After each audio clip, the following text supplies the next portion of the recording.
Se reanuda la sesión. Informe, secretario. De conformidad con lo dispuesto en la fracción 11ª del artículo 14 de la Ley Orgánica del Poder Judicial de la Federación, el señor ministro Arturo Saldívar Lelo de la Rea, presidente de la Suprema Corte de Justicia de la Nación y del Consejo de la Judicatura Federal, dirigirá un mensaje con motivo del informe de labores del Poder Judicial de la Federación correspondiente al año 2019.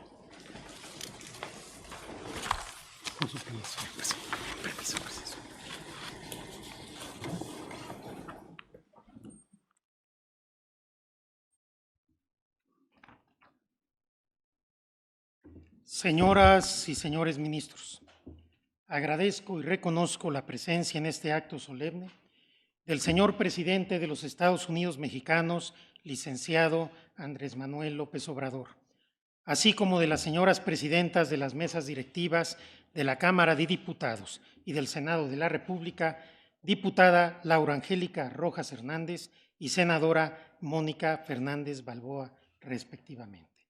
Su presencia da cuenta del carácter republicano de esta ceremonia, abona al fortalecimiento de nuestra vida institucional y se inscribe en el marco del principio constitucional de división de poderes entendido como equilibrio y colaboración para una democracia sustantiva. Señoras y señores consejeros de la Judicatura Federal, señoras y señores magistrados de la Sala Superior del Tribunal Electoral del Poder Judicial de la Federación, distinguidos invitados especiales, doctora Beatriz Gutiérrez Müller, señoras y señores, informar y rendir cuentas es una obligación elemental de todo servidor público. En este acto presentaré el informe correspondiente a las labores del Poder Judicial de la Federación durante el año 2019.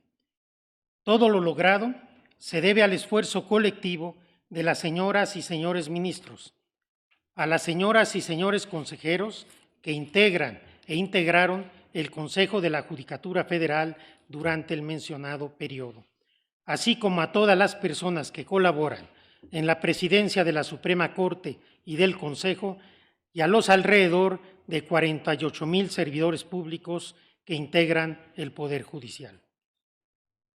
Las cifras que dan cuenta de la labor jurisdiccional y administrativa están contenidas en el informe escrito que se ha entregado a las señoras y señores ministros y consejeros, así como a los titulares de los poderes de la Unión.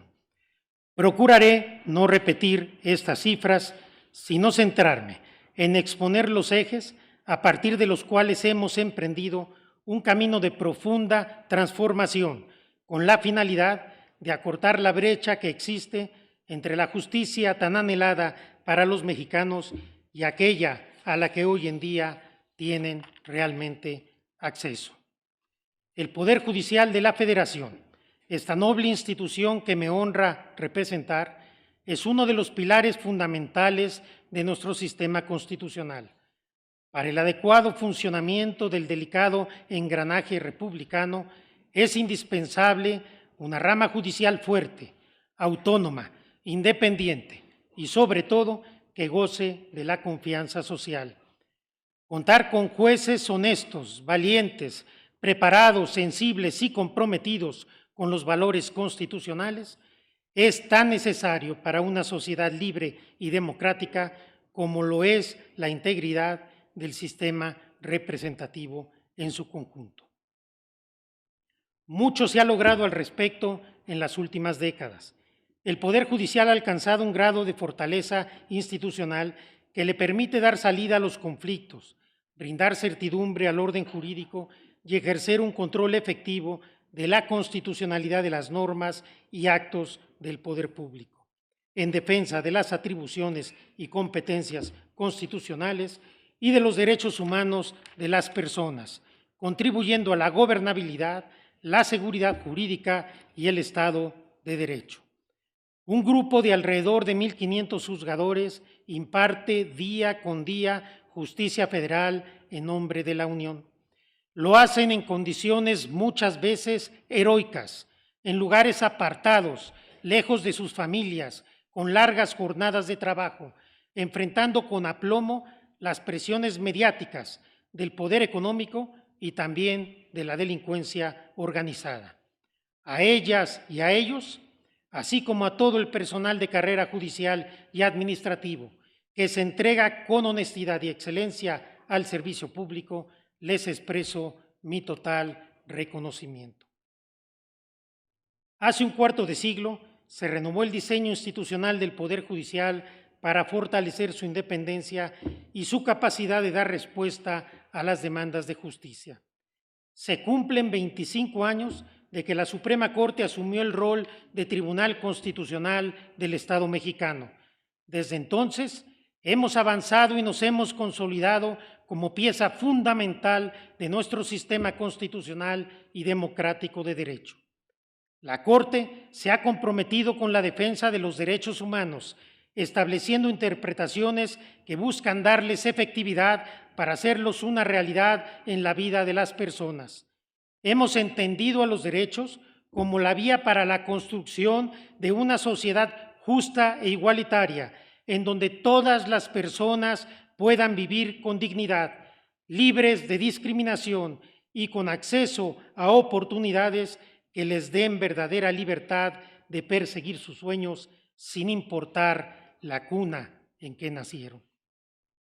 Pero no podemos dejar de reconocer que a pesar de esta tendencia histórica del Poder Judicial a desempeñar plenamente el papel que le corresponde en nuestra democracia, sus esfuerzos han sido opacados por vicios y prácticas que lo debilitan frente a la sociedad y que lastiman su legitimidad. En estos años nos hemos anquilosado, ha aumentado la corrupción y se ha arraigado un nocivo corporativismo judicial, lo que ha impedido un acceso efectivo a la justicia. Por un lado, el sistema de carrera judicial no ha sido eficaz para desterrar el nepotismo. Por el contrario, esta práctica, profundamente arraigada en la cultura institucional, se recrudeció en años recientes. Es cierto que la vocación por la judicatura se transmite en el seno familiar y que existen generaciones de jueces y magistrados intachables, pero la falta de transparencia y la discrecionalidad para el otorgamiento de nombramientos han debilitado el sistema meritocrático, han generado desigualdad en la carrera judicial y han propiciado conflictos de interés inaceptables. El nepotismo generalizado afecta negativamente el correcto desempeño de nuestras funciones e impide que los ascensos se obtengan en condiciones de igualdad, todo lo cual nos desacredita y deslegitima nuestra labor. Por otro lado, existen cotos de corrupción, aislados pero lastimosos, que dañan profundamente la impartición de justicia. La corrupción judicial genera desigualdad, impunidad y perpetúa el círculo vicioso del crimen y la violencia. La corrupción judicial es un flagelo que debilita a todas las instituciones públicas porque erosiona la confianza en el sistema mismo. Un poder judicial percibido como corrupto pone en entredicho la capacidad misma del Estado para cumplir sus fines. Un poder judicial percibido como corrupto carece de la fuerza y legitimidad para desempeñar adecuadamente el rol equilibrador que constitucionalmente le corresponde. Finalmente, el Poder Judicial no ha logrado construir con la ciudadanía una relación de confianza. No ha habido un proceso de apropiación por el cual la sociedad reconozca como suyos a los jueces federales y como valiosa la labor que desempeñan. Los jueces muchas veces son percibidos como miembros de una élite a la que protegen y preservan. Muchas veces son vistos como agentes que actúan sin tomar en cuenta la realidad social, sin miramiento a las circunstancias particulares que impiden el goce de los derechos, denegando justicia a aquellos grupos a quienes históricamente les ha sido vedada. Es por todo ello que a partir de mi elección como presidente el pasado 2 de enero, con el voto de mis pares, en el Poder Judicial hemos emprendido un proceso de autorreforma que busca renovar de fondo nuestra identidad y ética institucional. Queremos sacar de nuestras filas a los malos servidores públicos, a los corruptos, por supuesto, pero también a los mediocres, a los que no están a la altura de la investidura que ostentan, así como a los que entienden esa investidura como privilegio y no como servicio. Queremos desarticular las estructuras y la cultura del patrimonialismo judicial. Queremos repetir hasta que se haga costumbre que no es posible juzgar desde una perspectiva del privilegio, que debemos evolucionar con la sociedad de la que somos parte y a la que servimos y que debemos rendirle cuentas de nuestro actuar. El primer gran eje de acción para la renovación del Poder Judicial es el combate al nepotismo y a la corrupción, lo que pasa por un fortalecimiento y transformación de fondo de las políticas públicas en materia de carrera judicial. En esta línea de acción, el Consejo de la Judicatura aprobó un acuerdo general que reglamenta la carrera judicial en relación con la reincorporación, adscripción y readscripción de magistrados de circuito y jueces de distrito, en el cual se establecen procedimientos y criterios para la toma de decisiones en torno a esos rubros. Derivado de dicho acuerdo, y por primera vez en los 25 años de historia del Consejo de la Judicatura, se aprobó una política de adscripciones en la que se desarrollan los supuestos y razones que justifican los cambios de adscripción, mismos que pueden ser consultados por la ciudadanía y por las y los propios titulares. Lo anterior, de conformidad con los estándares constitucionales e internacionales en materia de independencia judicial, particularmente los señalados por el Comité de Derechos Humanos y la Relatoría Especial sobre la Independencia de Magistrados y Abogados, así como en el ámbito interamericano por la Comisión y la Corte Interamericana de Derechos Humanos. La implementación de esta política ha resultado en 569 movimientos que incluyen primeras adscripciones y readscripciones, de las cuales 98 se han dado por causa de nepotismo. En el caso del Circuito Judicial de Jalisco, el Consejo advirtió que se había convertido en una zona de riesgo para la impartición de justicia, por lo que se llevaron a cabo readscripciones y suspensiones tendientes a desarticular redes de influencias y cotos de ilegalidad existentes, lo que ha permitido avanzar en las investigaciones conducentes. En el rubro de ratificaciones operó un cambio radical de paradigma. Anteriormente, se ratificaba inercialmente a los juzgadores federales siempre que no hubieran cometido conductas extremadamente graves. Se trataba prácticamente de un trámite administrativo, de un pase automático. Prueba de ello es que durante los últimos 15 años la única causa de no ratificación fue la existencia de infracciones disciplinarias particularmente graves. Hoy en día se hace una evaluación comprensiva bajo criterios de excelencia y honestidad para garantizar que solo las personas que cumplan con los estándares constitucionales continúen impartiendo justicia. Como medida fundamental, además de la reorientación de la carrera judicial, el Consejo de la Judicatura aprobó un plan integral de combate al nepotismo, cuya implementación se materializará en los próximos meses, conformado por un conjunto de medidas preventivas y reactivas que buscan erradicar esta práctica tan nociva como arraigada, de manera que el ingreso y la permanencia en la carrera judicial se definan por los concursos públicos y la meritocracia. Tales medidas comprenden el fortalecimiento de los puertos de entrada a la carrera judicial, la definición de tipos administrativos para inhibir y sancionar este fenómeno, la creación de un comité de integridad que revisará ciertos nombramientos cuya legitimidad pueda generar dudas, la implementación de un buzón de denuncias y el establecimiento de una plataforma electrónica para la identificación de redes familiares. En el rubro del combate a la corrupción hemos adoptado una política de cero tolerancia. Este año se impusieron por parte del Consejo diversas sanciones por responsabilidades administrativas, las cuales han incluido la destitución e inhabilitación del servidor público. Dentro de esos casos hay 16 que tienen que ver con irregularidades patrimoniales, nombramientos que pretendieron encubrir posibles casos de nepotismo o actuación tendiente a engañar a otras autoridades o obtener beneficios de las partes en el juicio.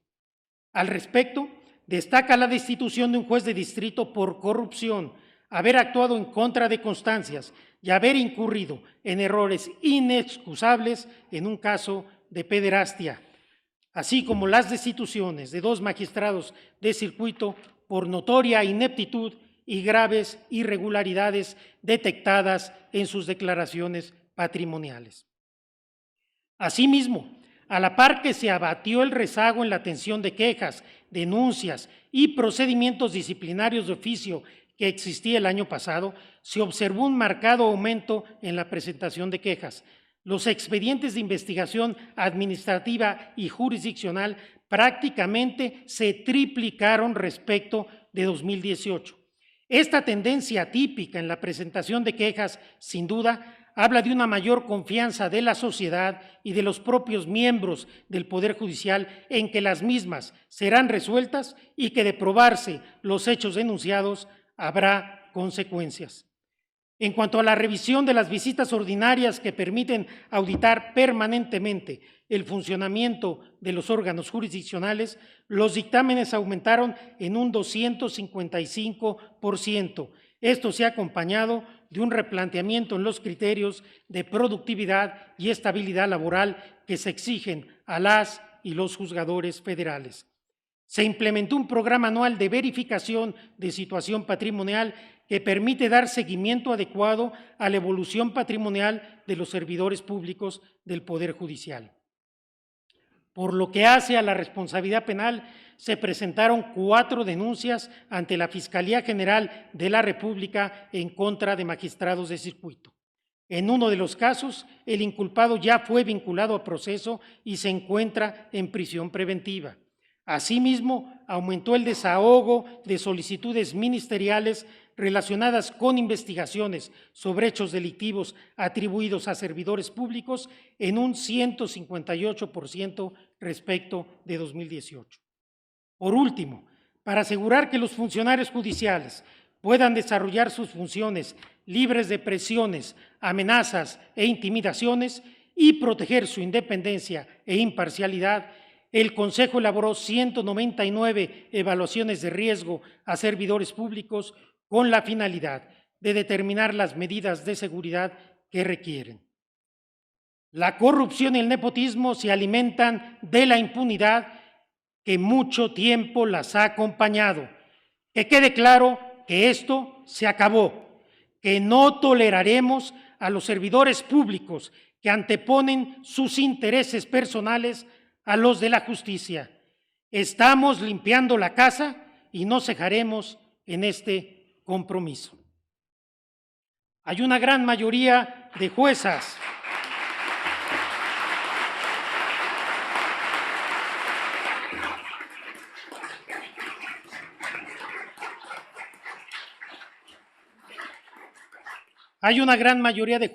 jueces, magistradas y magistrados de la más alta honorabilidad. A ellas y a ellos, mi público reconocimiento y mi llamado a seguir trabajando juntos por un Poder Judicial renovado, abierto, cercano a las personas y con credibilidad. Para que cada vez sean más los buenos servidores públicos, esta administración tiene un compromiso firme con la construcción de un nuevo perfil del juzgador federal. Se están rediseñando los procesos de selección de juzgadores a fin de que permitan identificar de mejor manera la idoneidad de las y los aspirantes y se impidan fraudes como los que ocurrieron en el pasado. Así, para el concurso para juezas de distrito, por primera vez los cuestionarios correspondientes fueron aplicados por un sujeto totalmente ajeno al Consejo de la Judicatura, el Centro Nacional de Evaluación Ceneval, con décadas de experiencia y prestigio en la elaboración de pruebas relacionadas con los servicios profesionales de carrera. Las preguntas de los cuestionarios se resguardaron en todo momento por el Ceneval. Por su parte, en el concurso para magistradas de circuito se tomaron medidas novedosas para resguardar la secrecía de los reactivos que conformaron el cuestionario de la primera etapa. En los rubros de formación de futuros juzgadores y capacitación y actualización de quienes ya lo son, el Instituto de la Judicatura Federal fortaleció sus programas académicos sobre derechos humanos, centrándose en temas como derechos de los pueblos y comunidades indígenas, feminicidio y violencia contra las mujeres, migración, género, libertad de expresión y derechos económicos, sociales, culturales y ambientales. Para este efecto, ha sido estratégica la relación con la Corte Interamericana de Derechos Humanos, que ha impartido en las aulas del Instituto un curso de actualización sobre su jurisprudencia. El perfil del nuevo juzgador que saldrá de las aulas de la Escuela Judicial será el de un profesional con un dominio de temas sustantivos, pero, sobre todo, un juez o una jueza que sepa juzgar con perspectiva, que sepa ponerse en los zapatos de los demás, atento a sus propios prejuicios y capaz de identificar las barreras sociales que impiden el acceso a la justicia. Un juez o una jueza con sensibilidad social y que entienda el impacto de sus fallos en el camino hacia un país con mayor justicia social. En estos esfuerzos de capacitación de los juzgadores participan, además del Instituto de la Judicatura, otros órganos y áreas, tanto del Consejo como de la Suprema Corte, en lo que constituye una estrategia institucional de formación integral e intensiva centrada en la adquisición de habilidades que permitan a las y los juzgadores realizar operaciones jurídicas complejas y sofisticadas, así como expresarlas en un lenguaje claro y sencillo que permita a las personas comprender el sentido de las decisiones, así como las razones que las justifican. La igualdad de género y la paridad son una prioridad en esta administración.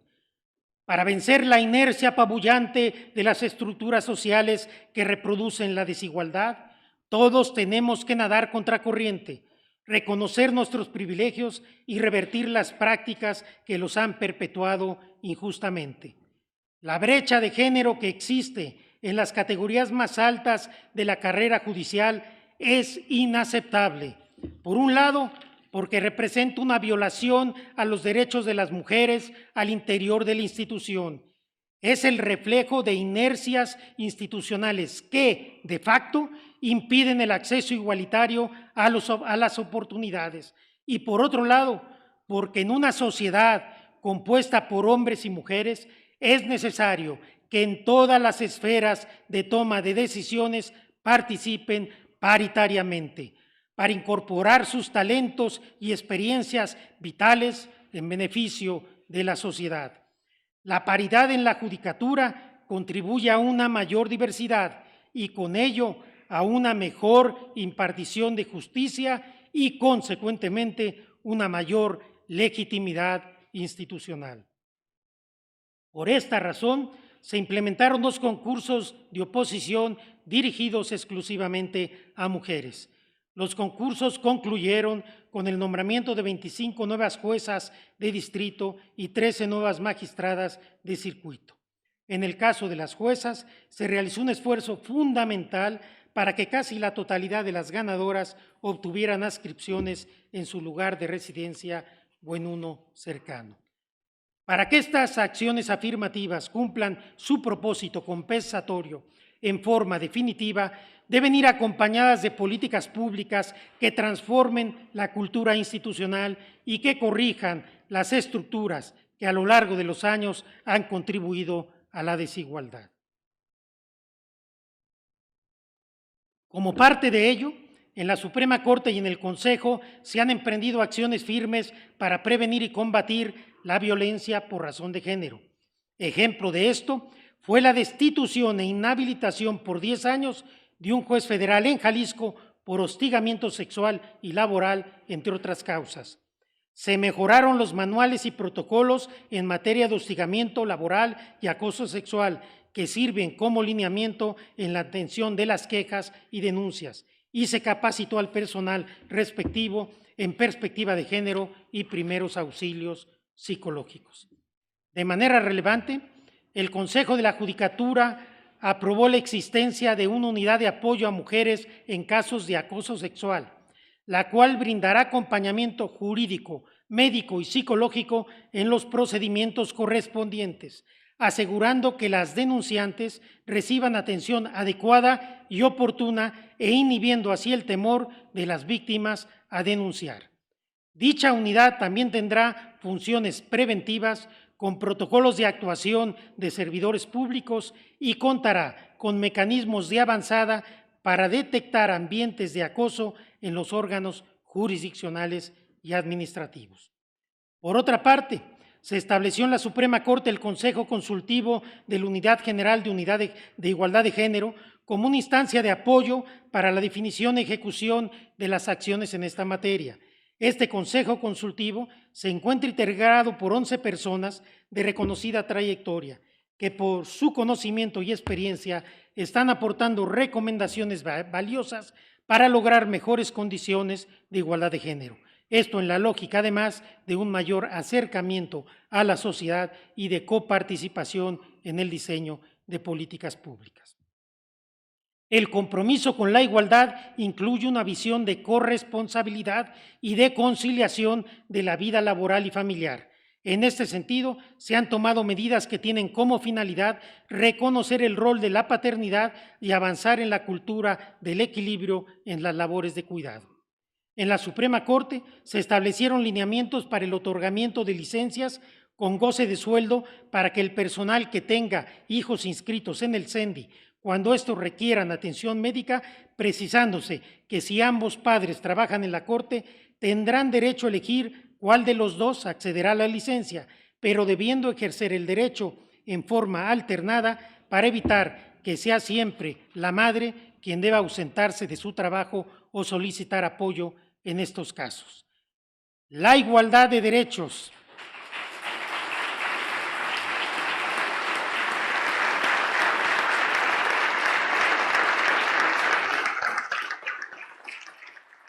La igualdad de derechos entre hombres y mujeres está consagrada en la Constitución, pero es una realidad aún lejana.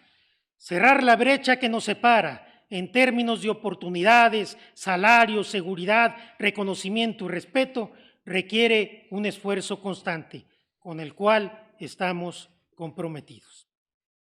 La posibilidad de obtener justicia ha sido históricamente desigual para ciertos grupos. Para que mujeres, indígenas, personas con discapacidad, personas de la diversidad sexual, migrantes, etcétera, puedan acceder efectivamente a la justicia, es importante identificar y desarticular los obstáculos y barreras que actualmente lo impiden. En esta administración se transformó al Instituto Federal de la Defensoría Pública para convertirlo en el servicio de defensoría pública de calidad que nuestra Constitución consagra. Se creó la Unidad de Litigio Estratégico en Derechos Humanos dedicada a identificar casos relevantes para buscar pronunciamientos de la Suprema Corte, así como de la Comisión y Corte Interamericanas de Derechos Humanos. Se estableció un área de ciencias forenses para apoyar a los defensores y asesores jurídicos en materias como psicología forense, criminalística y demás especialidades. Para garantizar a un mayor número de personas hablantes de lenguas indígenas el derecho a una defensa adecuada, se contrató personal hablante de esas lenguas y con conocimiento de los usos y costumbres de la región. De esa manera se aumentó de 39 a 103 las variantes lingüísticas en las que puede brindar atención el Instituto. Por otra parte, se amplió la cobertura de asistencia jurídica en materia de atención a personas migrantes, repatriadas y refugiadas a partir de la creación de la asesoría especializada en atención a personas en movilidad y sujetas a protección internacional. Para mejorar el servicio de atención a personas con discapacidad, se instauró el Observatorio Ciudadano sobre Derechos de Personas con discapacidad y se realizó una capacitación en la materia a servidores públicos del instituto. En cuanto a la población carcelaria, se realizaron alrededor de 38,000 visitas a los centros federales de readaptación social para dar seguimiento puntual a los servicios de defensa penal y se llevaron a cabo brigadas nacionales para brindar asesorías. Por otro lado, se designaron oficiosamente abogados para que los adultos mayores, los indígenas y las personas con una enfermedad crónica pudieran acceder a los beneficios preliberacionales a los cuales tienen derecho. Se creó la Secretaría Técnica de Combate a la Tortura y Malos Tratos para establecer, implementar y coordinar estrategias de combate a la tortura y malos tratos crueles, inhumanos y degradantes. Destaca a su vez la creación del sistema de telefonía denominado Defensatel, que permite a las personas privadas de su libertad, así como al público en general, establecer una comunicación rápida con el personal del instituto. En la gestión de los servicios se logró agilizar la atención de las personas mediante la implementación del área de primer contacto y la creación de un sistema de citas que ha permitido reducir los tiempos de espera. Por otro lado, también como medida de acceso efectivo a la justicia, en este año se iniciaron los procesos de actualización de los protocolos de actuación para quienes imparten justicia en casos que involucran a personas en situación de vulnerabilidad. Por primera vez, desde la emisión de los protocolos, se tomó la decisión de que todas las actualizaciones partan de un diagnóstico elaborado a través de procesos consultivos amplios en los que se escucha a los actores involucrados en el análisis y atención de las diferentes temáticas como integrantes de la academia, autoridades administrativas, impartidores de justicia y organizaciones de la sociedad. Las tecnologías de la información y de la comunicación son herramientas indispensables para la modernización y accesibilidad a la impartición de justicia. La estrategia de modernización se ha centrado en el desarrollo de 3 vías para el uso intensivo de las tecnologías de la información y de la comunicación, que comienzan a dar resultados y se prevé se ejecuten masivamente a inicios del próximo año. En la primera vía, se implementaron nuevas funcionalidades que simplifican el uso del sistema electrónico de la Suprema Corte y el portal de servicios en línea del Consejo. La segunda vía se diseñó para las personas físicas y morales, públicas y privadas, que hacen uso masivo del juicio en línea mediante la incorporación de distintos módulos que permiten el seguimiento global de asuntos, así como la realización de notificaciones y promociones. Por último, la tercera vía se está construyendo para que las personas morales, incluidas las dependencias y entidades de la Administración Pública Federal, que se encuentran interesadas en celebrar convenios de interconexión con la Suprema Corte o con el Consejo de la Judicatura y que cuenten con la infraestructura tecnológica suficiente, puedan conectarse directamente al sistema electrónico del Poder Judicial con sistemas de gestión propios para agilizar la notificación, el envío y la recepción de todo tipo de requerimientos o comunicaciones sin tener que utilizar portales que filtren o medien en ese intercambio. Para que el Poder Judicial pueda gozar de la confianza social, fundamento de su legitimidad, es necesario que los ciudadanos conozcan las funciones que realiza, las decisiones que toma y la manera en que protege sus derechos. Para ello, es indispensable una estrategia de comunicación fresca y accesible que dé a conocer nuestra labor y el valor que tiene en la vida de las personas, de tal manera que puedan percibir a los jueces como sus aliados y no como miembros de una élite que no los tome en cuenta. Un hecho destacado en este periodo fue el lanzamiento de Justicia TV, cuyas innovaciones en producción, imagen y contenidos al aire buscan llegar a una audiencia más diversificada. Se trata de una apuesta por una televisión pública plural con contenidos de calidad que no solo difundan información jurisdiccional de interés para la comunidad jurídica, sino para la sociedad mexicana en general, con especial atención a los jóvenes. buscamos aportar a la discusión de temas de actualidad y contribuir a la cultura de los derechos humanos, todo ello con un enfoque plural, democrático y abierto. Como reconocimiento a la labor del canal Justicia TV, recibió el premio Antena a la Labor Pública 2019, otorgado por la Cámara de la Industria de la Radio y la Televisión. Asimismo, recientemente recibió el Premio Nacional de Locución 2019 en la categoría de Contenido Social para la Televisión, otorgado por la Asociación Nacional de Locutores. Uno de los ejes transversales de todas las políticas públicas del Poder Judicial es el respeto, promoción y desarrollo de los derechos humanos, lo que hemos logrado a través de varias estrategias. La primera es el contacto directo y la cercanía con víctimas y grupos vulnerables que en el pasado han tenido poca posibilidad de ser oídos por los juzgadores.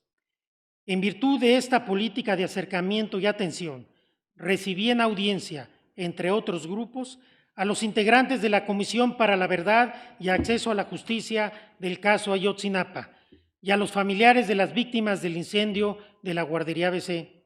Asimismo, me reuní con un grupo de mujeres representantes de organizaciones de la sociedad y con diversas organizaciones representantes de las comunidades afromexicanas, quienes expusieron las dificultades que enfrentan para acceder a la justicia.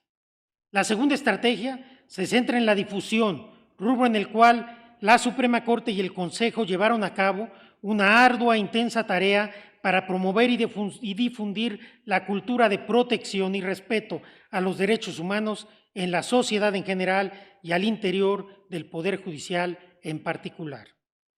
Una tercera estrategia fundamental tiene que ver con la colaboración institucional para la capacitación de otros operadores jurídicos involucrados en el sistema de justicia. Así, la Suprema Corte realizó actividades de capacitación a miembros de la Guardia Nacional y de la Procuraduría General de Justicia de la Ciudad de México sobre los estándares que en este alto tribunal ha desarrollado en materia penal, capacitación que el próximo año se hará extensiva a la Policía de la Ciudad de México. Todos los órganos que intervenimos en el sistema de justicia, desde los primeros respondientes hasta los jueces constitucionales, somos eslabones de una misma cadena. La colaboración y la suma de esfuerzos en beneficio de la sociedad es indispensable.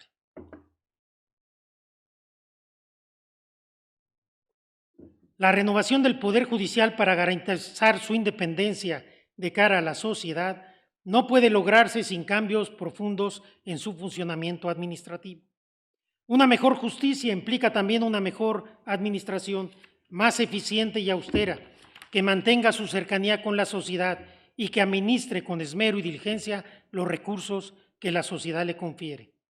La administración se ha enfocado en innovar los procesos de recursos humanos, financieros, materiales y tecnológicos bajo el principio de máxima transparencia y rendición de cuentas, para que los órganos jurisdiccionales cuenten con las condiciones adecuadas para impartir justicia pronta y expedita, teniendo en el centro una política de austeridad republicana.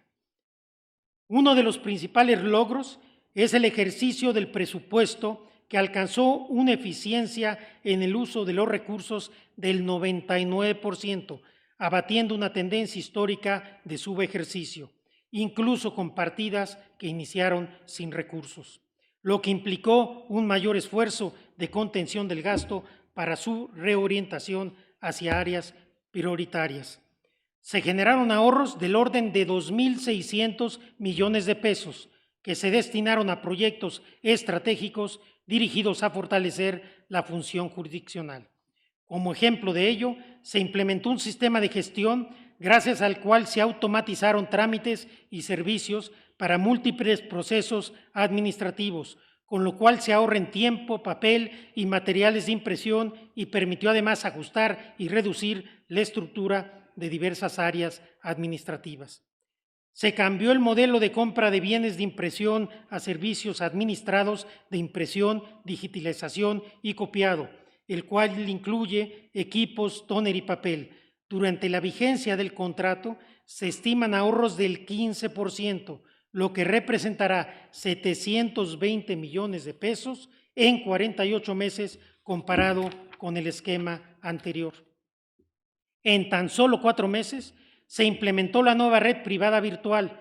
Se cuenta con 43 enlaces adicionales. Se incrementó en 122% la capacidad de ancho de banda y en 486% la capacidad de enlaces de Internet. Aún con estos incrementos de capacidad, se tienen ahorros estimados del 26% con respecto al servicio anterior. Se dio un impulso a la instrumentación de procedimientos de compras consolidadas en el Poder Judicial, pasando de 2 procedimientos en 2018 a 8 procedimientos en 2019, lo que asegura que los bienes y servicios requeridos se adquieran bajo las mejores condiciones disponibles en cuanto a precio, calidad, financiamiento y oportunidad. Por otro lado, se privilegiaron las contrataciones de bienes y servicios a través de licitaciones públicas, representando alrededor del 70% del monto total contratado, mientras que en el 2018 fue cerca del 30%. Adicionalmente, se evitaron erogaciones por un estimado anual de 81.5 millones de pesos por arrendamientos, al instalar 34 órganos jurisdiccionales a nivel nacional derivado de la optimización de espacios, y se generaron ahorros por 13.5 millones de pesos por la devolución de 13 inmuebles arrendados, algunos sin utilizar. En resumen, en este primer año de administración hemos sentado las bases de una nueva forma de administrar de manera más ordenada, eficiente y coordinada, haciendo más y mejor con menos. Todo lo que hasta ahora he referido son las políticas públicas que al final del día no son sino el soporte para la actividad principal del Poder Judicial de la Federación, que es la función jurisdiccional. En este año, a través de sus sentencias, la Suprema Corte siguió avanzando en la construcción de su doctrina constitucional. El Tribunal Pleno resolvió 429 asuntos con los que se generaron criterios importantes sobre la inconstitucionalidad del matrimonio infantil, discriminación contra personas del mismo sexo, validez de impuestos ecológicos, consulta previa para personas con discapacidad y pueblos indígenas, derechos de personas en situación de migración, paridad de género en materia electoral, transparencia y libertad de expresión, entre otros. La primera sala resolvió 3.161 asuntos, generando avances significativos en cuestiones relacionadas con la libertad de expresión y protección de minorías contra el discurso de odio, el sistema penal acusatorio, acceso al expediente en casos de graves violaciones a derechos humanos, igualdad de género en el derecho familiar y discriminación contra familias homoparentales. La segunda sala resolvió 3.435 asuntos. En ello se avanzó en la protección del derecho a las personas con VIH-Sida, a no ser discriminadas, el derecho a la salud de las personas con padecimientos psiquiátricos, el derecho a la información en redes sociales, el deber de juzgar asuntos laborales con perspectiva de género, el uso terapéutico de cannabis y los derechos de las personas refugiadas. La resolución de estos más de 7,000 asuntos pone de relieve la enorme carga de trabajo de este alto tribunal, que dificulta concentrar sus esfuerzos institucionales en la resolución de los casos más importantes para la sociedad. Por ello, se implementó una política para consolidar al amparo directo en revisión como un verdadero recurso de constitucionalidad que permita conocer de asuntos novedosos y avanzar en la consolidación y protección de los derechos humanos. En este sentido, se cambió la política de admisiones, por lo que se desecharon 8.273 recursos que no revestían importancia y trascendencia constitucional. Fundamental en este sentido, sin duda, resultará el criterio recientemente aprobado por el Pleno con el que se abandonó un precedente de hace más de 20 años.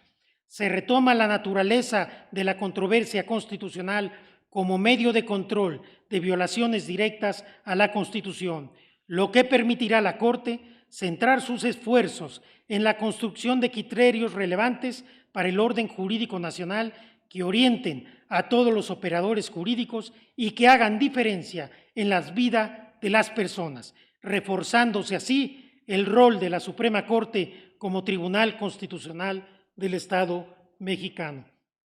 No sobra decir que estas medidas son acordes con el modelo seguido por los tribunales constitucionales más prestigiados del mundo. Con lo hasta aquí dicho, queda claro que hemos dado inicio a una autorreforma profunda, decidida y con rumbo claro. Nuestro compromiso con esta renovación es absoluto. Los datos y las cifras dan cuenta de ello. Pero es cierto que para darle profundidad y estabilidad a estos cambios, son convenientes reformas legales que le den continuidad al proceso emprendido. El momento social es propicio para ello, pues coinciden en el tiempo las demandas de cambio social y la voluntad de alcanzarlo. Es el tiempo de una reforma judicial que emane de nuestras filas, que responda a nuestras necesidades y que tenga en cuenta nuestra experiencia. Por ello, hemos entablado un diálogo institucional con los otros poderes para dar inicio a los trabajos sobre una reforma con y para el Poder Judicial. Se trata de un esfuerzo de Estado que parte de un intercambio constructivo en el que el Poder Judicial juega un rol protagónico como salvaguarda de su autonomía y de su independencia. En el marco de estos trabajos, próximamente presentaremos nuestra propuesta de las reformas que consideramos oportunas para la consolidación de la transformación que hemos impulsado en esta administración. Señoras y señores, espero haber demostrado con hechos que estamos en la ruta de una profunda transformación del Poder Judicial de la Federación, que hemos cambiado de dirección y que vamos en rumbo hacia una nueva forma de impartir justicia y hacia un renovado compromiso con la sociedad. Estamos logrando resultados tangibles que hubieran sido impensables hace unos meses en materia de austeridad, combate a la corrupción y al nepotismo, comunicación y cercanía con la gente. Hemos cambiado el paradigma de la formación de juzgadores y hemos reorientado la carrera judicial. Hemos avanzado hacia la paridad de género en la judicatura y estamos comprometidos con una cultura de los derechos humanos. Un poder judicial fuerte e independiente es esencial para una democracia sustantiva. Nuestro sistema político se refuerza cuando los jueces desempeñan su rol con pleno respeto a la Constitución y a las leyes, al margen de influencias externas. Pero para garantizar la independencia del Poder Judicial no bastan las garantías institucionales que la Constitución consagra a su favor, sino que es indispensable que éste finge su independencia en su legitimidad social, en la percepción que tenga la ciudadanía de que estamos cumpliendo con nuestro trabajo, de que tenemos como brújula que guía nuestra labor la justicia y que, además, somos sensibles a las necesidades de los más desprotegidos y de los que menos tienen. En este sentido, el Poder Judicial requiere, a través de su trabajo, gozar de una legitimidad social que derive de su autoridad moral y de su respetabilidad. A ello nos hemos dedicado todos estos meses, a generar un Poder Judicial diferente, respetado, respetable y honorable. Tenemos que continuar con nuestra renovación y refrendar nuestro compromiso con México. Debemos seguir derribando barreras para que haya una justicia para todos, pero sobre todo para los más pobres, los más desprotegidos, los olvidados, los marginados, los discriminados. Tenemos que ser la voz de los que no tienen voz. Seguiremos avanzando hasta que la transformación se convierta en normalidad democrática, hasta que el cambio se vuelva realidad, hasta que la honestidad, la transparencia, la excelencia y la sensibilidad se hagan costumbre, hasta que la lejanía se torne en cercanía, hasta que la desconfianza se haga confianza, hasta que la desigualdad se vuelva igualdad, hasta que los jueces y las juezas seamos motor de cambio en la lucha hacia un México más justo y más igualitario. Este es nuestro compromiso y estaremos abocados a él sin descanso hasta el último día de nuestra responsabilidad. Muchas gracias.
Informe, secretario. El señor ministro presidente Arturo Saldívar Lelo de la Rea realizará la declaratoria de clausura. Atentamente se invita a los presentes a ponerse de pie.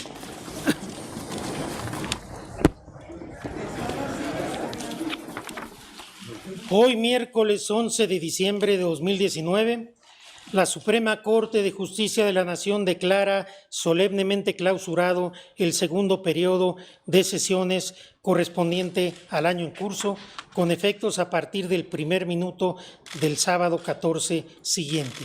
Convoco a las señoras y señores ministros a la sesión pública que tendrá verificativo el jueves 2 de enero de 2020. Asimismo, solicito a los señores presidentes de la primera y segunda sala que una vez que se haya entonado el himno nacional y rendido los honores correspondientes al jefe del Estado mexicano, sean tan amables de acompañar al señor presidente de la República y a su distinguida esposa, agradeciéndoles su